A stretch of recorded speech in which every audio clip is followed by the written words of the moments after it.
저는 박영희입니다. 올해 62이죠. 남편 박철수가 세상을 떠난 지 벌써 1년이 지났어요. 그 이후로 계속 시동생 준호와 그 아내와 함께 이 2층 양옥집에서 살고 있습니다. 늦어름 오후였어요. 제가 운영하던 양재학원은 문을 닫은 지 오래되었지만 2층 작업실만큼은 여전히 제 공간으로 남겨두고 있거든요. 창문을 열자 계피 냄새가 살짝 들어왔습니다. 남편이 생전에 좋아하던 향이었죠. 바람에 흔들리는 원단을 보니 가슴이 먹먹해졌어요. 손으로 그 원단을 만져보니 아직도 남편의 손길이 남아있는 것 같았습니다. 철수는 늘 제가 바느질할 때 뒤에서 지켜보곤 했거든요. 당신 솜씨 정말 대단해 라며 웃던 모습이 떠올랐죠. 그런데 그때였어요. 아래층에서 낮고 무거운 목소리가 들렸습니다. 시동생 준호의 목소리였죠. 형수, 잠깐 얘기 좀 합시다. 이상하게 심장이 뛰기 시작했어요. 평소와는 다른 톤이었거든요. 뭔가 중요한 얘기가 있다는 듯한 그런 무게감이 느껴졌습니다. 저는 천천히 작업실 문을 열고 계단을 내려갔어요. 준호는 거실 소파에 앉아 있었습니다. 평소보다 정장 차림이 말끔했죠. 손에는 서류 봉투를 들고 있었어요. 제가 다가가자 그는 일어서며 저를 바라봤습니다. 형수, 앉으세요. 그의 눈빛이 평소와 달랐어요. 어딘가 계산적이고 차갑다고 해야 할까요? 저는 맞은편 의자에 앉았습니다. 가슴이 두근거리는 게 멈추지 않았어요. 무슨 일인데요? 형이 돌아가신 지 1년이 지났잖아요. 이제 정리할 것들이 있어서요. 준호의 말투는 침착했지만 제 직감은 뭔가 잘못되었다고 속삭이고 있었습니다. 남편이 남긴 것들을 정리한다? 벌써 1년 전에 다 정리했는데 말이에요. 어떤 정리요? 형수도 아시다시피 이 집도 그렇고 형이 남긴 것들을 제대로 처리해야죠. 그 순간 온몸에 소름이 돋았어요. 이 집을 왜 거론하는 건지 알 수 없었지만 분명 좋지 않은 일이 일어날 것 같은 예감이 들었습니다. 계피 향이 아직 코끝에 남아 있었는데 이제는 그 향기마저 불길하게 느껴졌어요. 그 대화를 나눈 지 사흘이 지났습니다. 저는 준호의 말이 계속 머릿속을 맴돌아서 밤잠을 설쳤어요. 남편의 유품들은 이미 정리했는데 대체 뭘 더 정리한다는 건지 궁금했거든요. 오늘 오후 준호가 허리를 움켜쥐며 거실로 나왔어요. 아, 허리야. 형수, 죄송한데 파스 좀 붙여주실 수 있으세요? 평소에도 종종 있던 일이었어요. 준호는 공사장에서 일하다 보니 허리를 자주 다쳤거든요. 그런데 오늘은 뭔가 달랐습니다. 평소와 다른 분위기가 흘렀어요. 알겠어요. 침실로 가세요. 준호는 천천히 침실로 들어갔습니다. 저는 파스와 물수건을 가지고 따라갔어요. 그가 상의를 벗고 침대 끝에 앉아 있었습니다. 어디가 아픈가요? 여기 허리 아래쪽이요. 준호가 등을 보이며 앉았어요. 저는 최대한 태연한 척하며 파스를 뜯었습니다. 그런데 이상했어요. 평소라면 아픈 곳만 가리켰을 텐데 오늘은 등 전체를 보이고 있었거든요. 파스를 붙이는 동안 준호는 말이 없었어요. 대신 깊게 숨을 들이쉬고 내쉬는 소리만 들렸습니다. 제 손끝이 그의 등에 닿을 때마다 미묘한 긴장이 흘렀어요. 형수. 네? 요즘 많이 피곤하죠? 혼자 지내시느라고. 그의 목소리가 평소보다 낮았어요. 등 근육이 미세하게 움직이는 게 손끝으로 느껴졌습니다. 제 심장이 다시 빨라지기 시작했어요. 괜찮아요. 형수 같은 분이 혼자 지내기엔 아직 젊으시잖아요. 파스를 붙이는 제 손이 잠깐 멈췄어요. 이 말을 왜 하는 걸까요? 준호가 살짝 고개를 돌려 제 얼굴을 바라봤습니다. 그 시선에서 뭔가 다른 의미가 느껴졌어요. 쉬는 게 좋을 텐데 너무 혼자 견디지 마세요.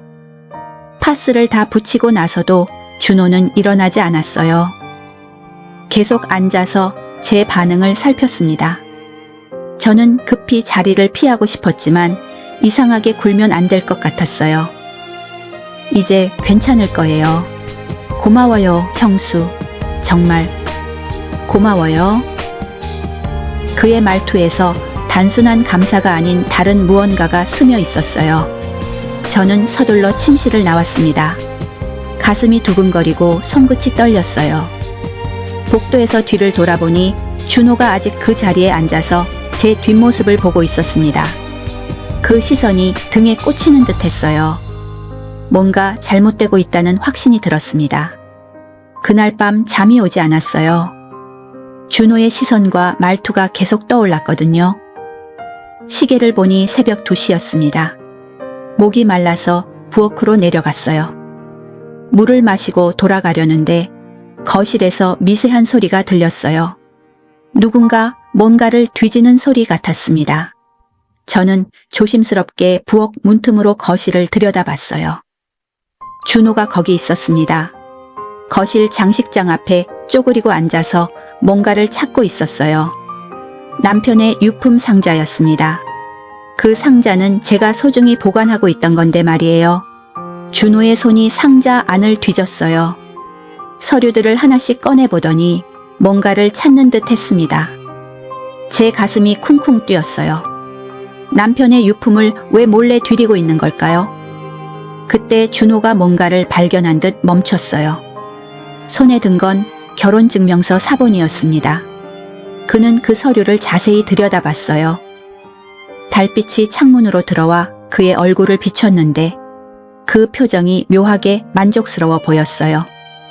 저도 모르게 발을 한 걸음 내딛었는데 바닥이 삐걱 소리를 냈어요. 준호가 깜짝 놀라며 고개를 돌렸습니다. 형수? 왜 안 주무세요? 물 마시러 나왔어요. 준호 씨는 뭐 하는 거예요? 준호는 태연하게 웃으며 일어났어요. 결혼증명서를 상자에 다시 넣으면서 말했습니다. 형이 쓰던 건 이제 내가 맡아야죠. 정리하는 거예요. 그런 건 낮에 하면 되잖아요. 잠이 안 와서요. 형 생각이 나더라고요. 그의 대답은 자연스러웠지만 제 직감은 뭔가 이상하다고 말하고 있었어요. 결혼증명서를 왜 그렇게 자세히 봤을까요? 그리고 왜 밤중에 몰래? 준호가 상자를 다시 장식장에 넣으려다가 제가 보는 걸 의식했는지 잠깐 멈췄어요. 그 순간 상자 속에서 다른 서류가 살짝 보였는데 뭔가 법적 문서 같아 보였습니다. 형수도 빨리 주무세요. 몸 상하겠어요. 준호는 서랍을 재빨리 닫고는 저를 지나쳐 2층으로 올라갔어요. 제 곁을 지날 때 그의 천이 느껴졌습니다. 뭔가 긴장한 듯한, 흥분한 듯한 그런 열기였어요. 저는 한동안 거실에 서 있었어요.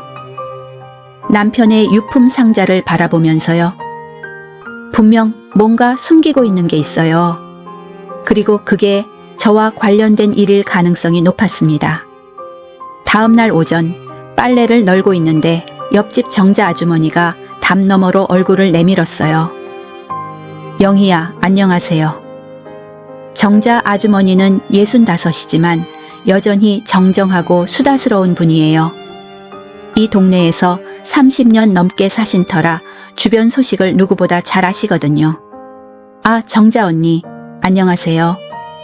영희야, 저기 어제 밤에 좀 이상한 거 봤는데. 정자 아주머니의 표정이 심각했어요. 평소 장난기 많은 분인데 이렇게 진지한 건 처음 봤습니다. 뭘 보셨는데요? 준호 씨가 밤늦게 공인중개사랑 얘기하던데 우리 집 베란다에서 들렸어요. 제 손에 들고 있던 빨래 집게가 떨어졌어요. 공인중개사요? 왜 준호가 공인중개사와 얘기를 나눴을까요? 무슨 얘기를 하던가요? 집 얘기 같더라고.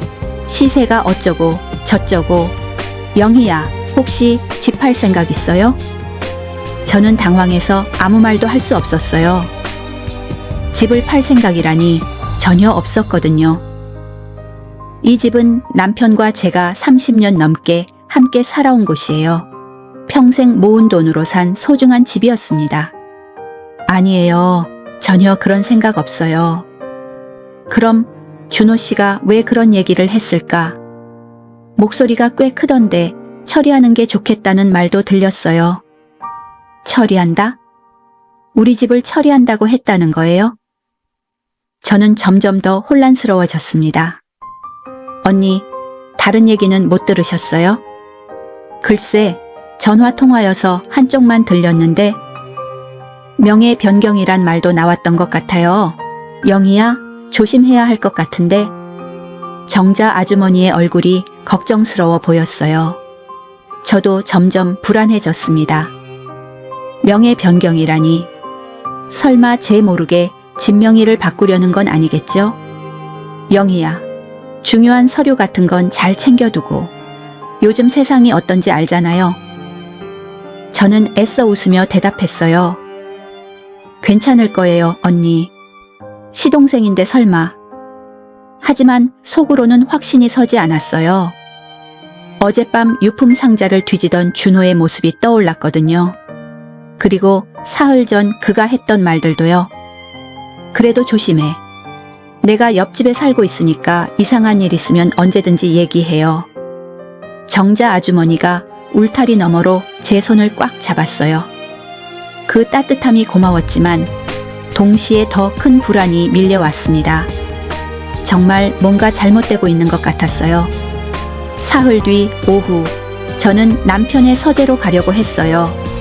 가끔 그곳에서 남편이 읽던 책을 보며 시간을 보내곤 했거든요. 그런데 문이 열리지 않았습니다. 자물쇠가 채워져 있었어요. 언제부터인지 모르지만 새로운 자물쇠가 달려 있었습니다. 원래 이 방은 누구에게나 열려있던 곳이었는데 말이에요. 준호 씨. 저는 아래층으로 내려가서 준호를 불렀어요. 그는 거실에서 TV를 보고 있었습니다. 서재문에 왜 자물쇠를 채웠어요? 준호가 천천히 고개를 돌려 저를 바라봤어요. 그의 눈빛이 차갑게 느껴졌습니다. 정리하려고요. 형이 남긴 건 이제 제 몫이니까요. 제 몫이라니 뭔 소리예요? 저는 점점 화가 났어요. 남편의 서재를 왜 마음대로 잠가놓은 건지 이해할 수 없었거든요. 준호가 소파에서 일어났어요. 제게로 천천히 걸어왔습니다.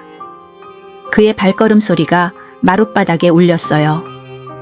점점 가까워지는 그의 존재감에 제 심장이 빨라졌습니다. 형수, 이제 현실을 받아들이셔야죠. 그가 제 바로 앞에 섰어요. 숨소리가 들릴 정도로 가까운 거리였습니다. 그의 천이 느껴지고 면도 후 로션 냄새가 코끝을 스쳤어요. 무슨 현실이요? 형은 이제 없어요. 이 집의 주인은 바뀐 거죠. 준호의 손이 제 어깨 근처까지 올라왔어요. 직접 닿지는 않았지만 그 손의 열기가 느껴졌습니다. 저는 뒤로 물러나려 했지만 벽에 막혀 있었어요. 집의 주인이 바뀌었다고요? 형수도 아시잖아요. 형이 빚이 좀 있었다는 거. 빚이요? 남편에게 빚이 있었다고요? 제가 아는 바로는 전혀 그런 게 없었는데 말이에요. 무슨 빚이요? 전 그런 얘기 들어본 적 없어요. 준호가 한 걸음 더 가까이 왔어요. 이제 정말 숨소리가 들릴 정도의 거리였습니다. 그의 눈이 제 얼굴을 훑어내렸어요. 형수는 모르실 거예요. 형이 숨겼으니까요. 그의 목소리가 낮고 무거웠어요. 마치 저에게 뭔가를 각인시키려는 듯한 톤이었습니다.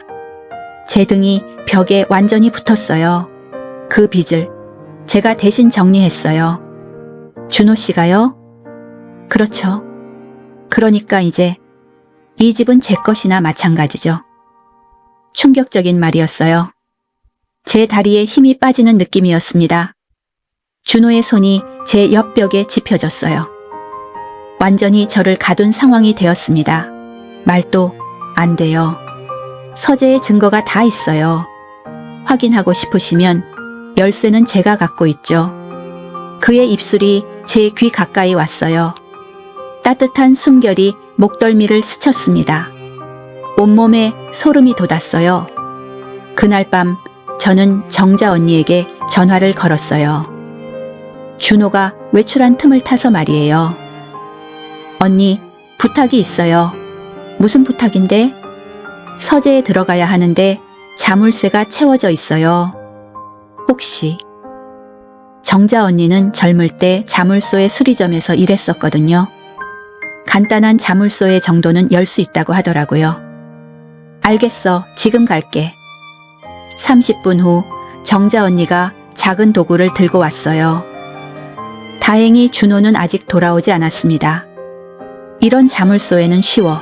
잠깐만. 찰칵.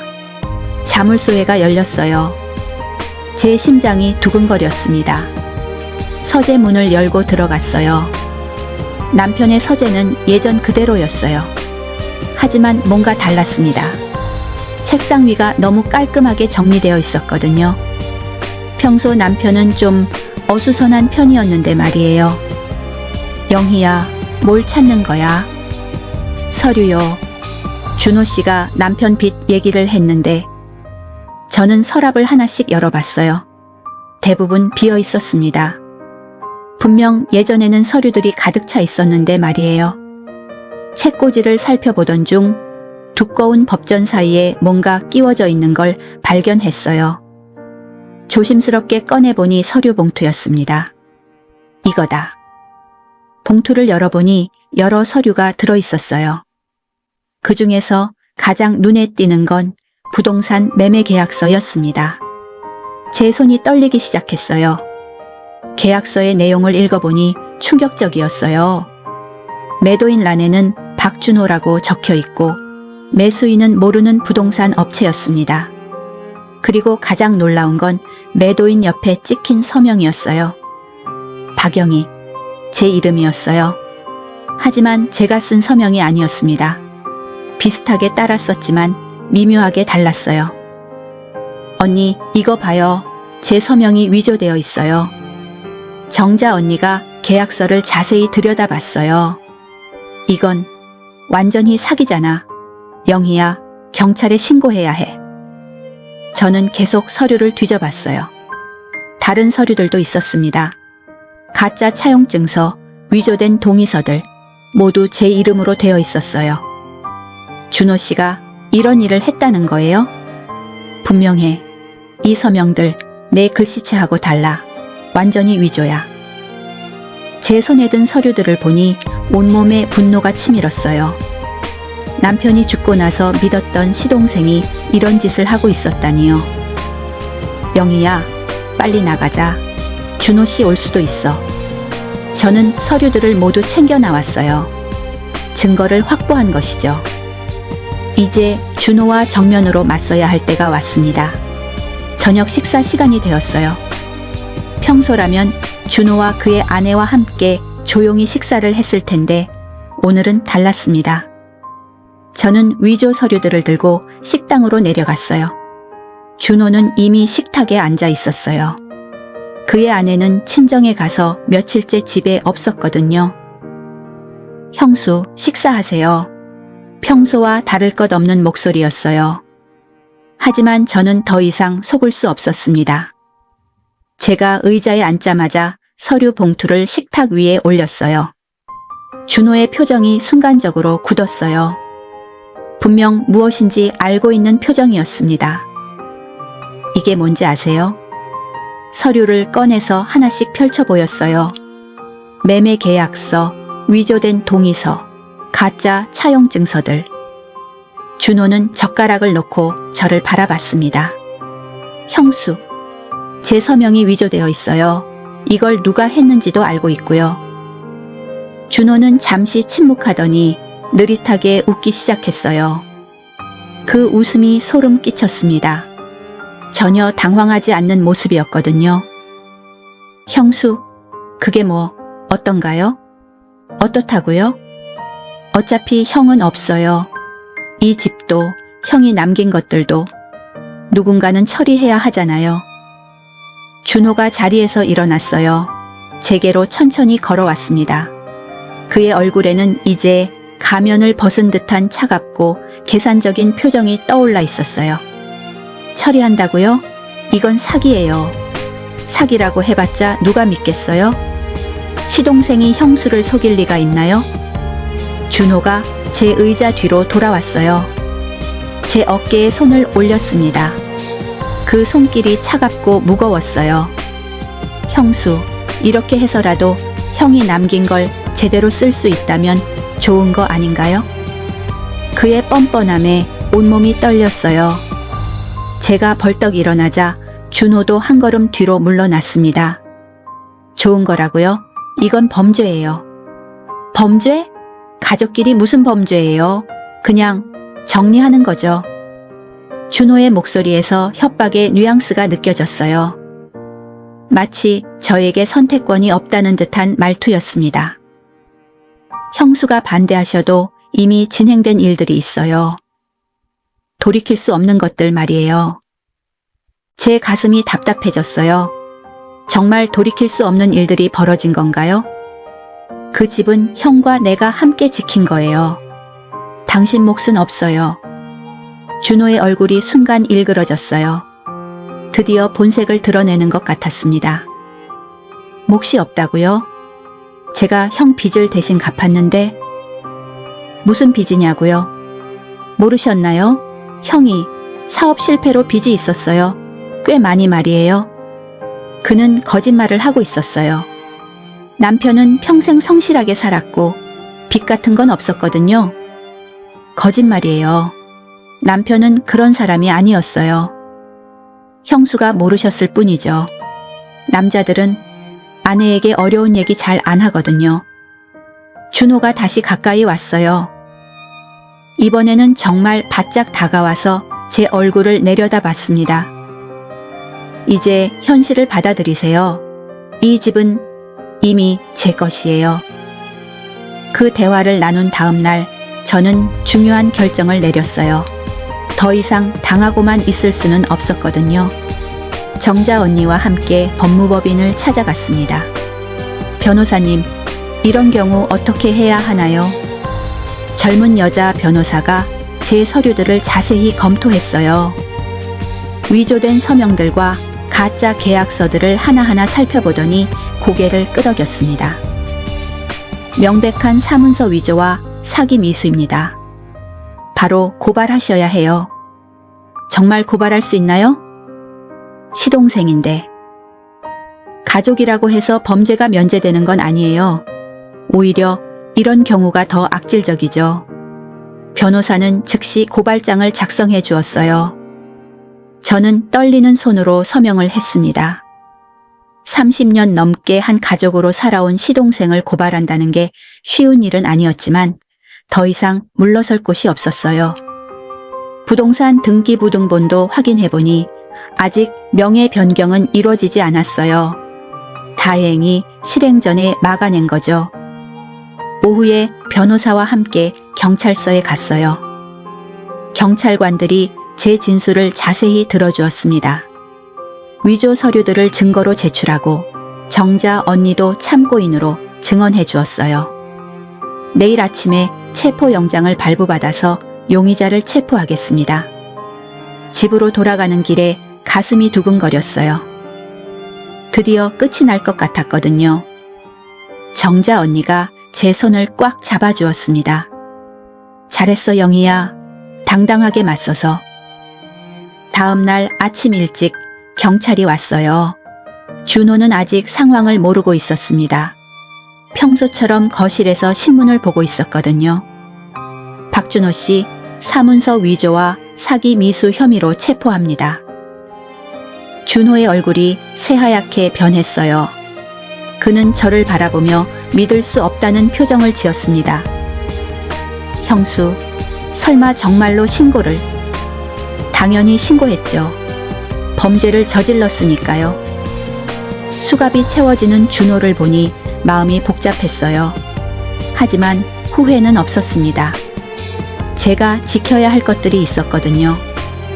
경찰차가 떠난 후 정자 언니가 활짝 웃으며 말했어요. 내가 아니었으면 큰일 날 뻔했지? 정말 다행이야. 고마워요, 언니. 언니가 없었다면. 저는 남편의 영정사진 앞에 섰어요. 사진 속 남편이 환하게 웃고 있었습니다. 여보, 이제 당신 집은 안전해요. 아무도 빼앗아 갈 수 없어요. 창문을 열자 계피 향이 살짝 들어왔어요. 이제 그 향기가 달콤하게 느껴졌습니다. 남편이 지켜주고 있다는 생각이 들었거든요. 며칠 후 변호사에게서 연락이 왔어요. 준호가 모든 혐의를 인정했고 위조한 서류들은 모두 무효 처리되었다고 했습니다. 집의 소유권은 온전히 제 것으로 남아 있었어요. 저는 다시 2층 작업실로 올라갔어요. 남편이 좋아하던 원단들이 바람에 살랑거리고 있었습니다. 이제 마음 놓고 이곳에서 지낼 수 있을 것 같았어요. 이제 정말 끝이네요. 혼자 중얼거리며 창가에 앉았어요. 오후 햇살이 따뜻하게 비쳐들었습니다. 오랜만에 마음이 평온해졌어요. 남편과 함께 지켜온 이 집에서 이제 혼자지만 당당하게 살아갈 수 있을 것 같았습니다.